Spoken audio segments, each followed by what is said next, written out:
શ્રી કૃષ્ણ. જય શ્રી કૃષ્ણ. હવે આજે આપણે 11 છે તો હું આ સૂકી ભાજી બનાવું છું. તો અમારા ઘરમાં મરચાં જોઈએ એટલે મેં મરચાં તળ્યા છે. 5 થી 6 મરચાં છે. આ મેં તેલ મૂક્યું છે. 3 પાવડા તેલ છે. તેલ થઈ જશે હવે એટલે એમાં આપણે જીરું નાખીશું. છે એટલે મેં રાઈ નથી નાખી, નકરું જીરું નાખ્યું છે.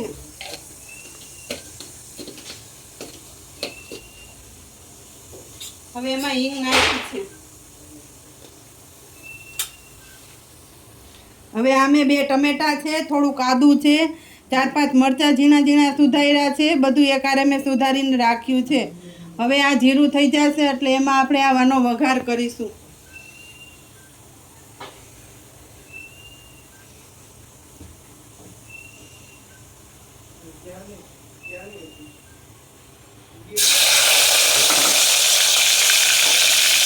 એને આપણે તેલમાં એકદમ ફેરવશું. ટમેટું, મરચું, આદું બધું એકદમ સરસ એકરસ થઈ જાય ને ત્યાં સુધી આને આપણે ધીમો તાપ કરીને ફેરવવાનું.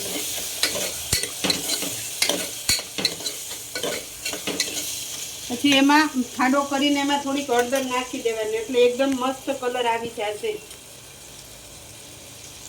તેલમાં હળદર નાખી દઈએ ને તો મસ્ત સુગંધ આવે, કલર મસ્ત આવે, એમ કલર સરસ આવે. પછી આપણે એને ધીમો તાપ કરીને તેલમાં ફેરવવાનું.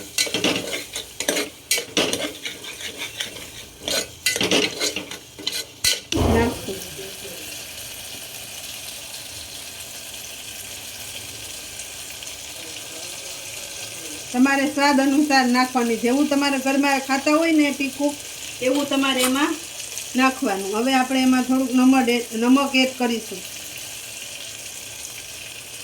આપણે બટેટા બાફ્યા ત્યારે મીઠું નાખ્યું હતું એટલે આમાં ઓછું થોડુંક નાખવાનું. પછી એને ફેરવવાનું, આમ મસાલો એકદમ ભેળવવાનો. અને આપણે 2 થી 3 મિનિટ ટમેટાને ચડવા દીધા. ટમેટા એકદમ અસલ એકરસ થઈ ગયા ને હવે આપણે એમાં બટેટા એડ કરીશું. આ બટેટા છે 1/2 કિલો આપણે લીધા હતા.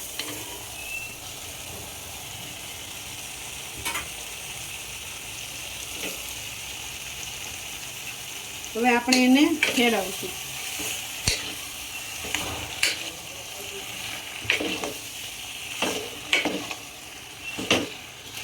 મારા ઘરમાં તીખું વધારે ખાય એટલે મારે પછી સૂકી ભાજી તીખી બનાવવી પડે.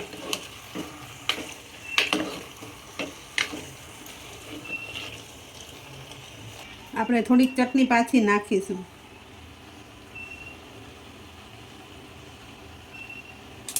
હવે આપણે એમાં થોડાક તીખા મરીનો પાવડર છે એ નાખીશું.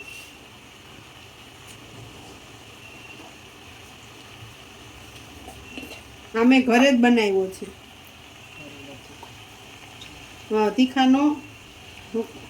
તીખા મરીનો પાવડર 1/2 ચમચી એડ કર્યો છે. આ તીખાનો પાવડર આપણે નાખીએ ને તો આપણે પેટમાં વાયુ ન થાય, ગેસ ન થાય. એટલે આ બટેટા આપણને ગેસ ન કરે. એટલે આપણે એમાં સૂકી ભાજીમાં તીખાનો પાવડર નાખીએ ને તો સરસ સ્વાદે આવે ને આપણે પેટમાંય કંઈ થાય નહીં, ગેસ ન થાય, પિત્તવાયુ ન થાય આનાથી. જો મસ્ત બની ગઈ ને આપણી સૂકી ભાજી. પછી આપણે ટેસ્ટ કરી લેવાની, કાંઈ પણ ઘટતું હોય તો નાખવાનું મસાલો. અડધું ફાડું લીંબુ મેં નીચેવ્યું છે.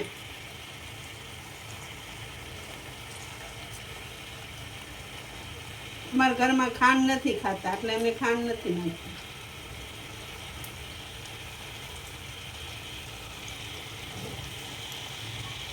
હવે આપણે એમાં ધાણા ભાજી મેં સુધારેલી રાખી હતી, હવે એમાં આપણે એડ કરીશું.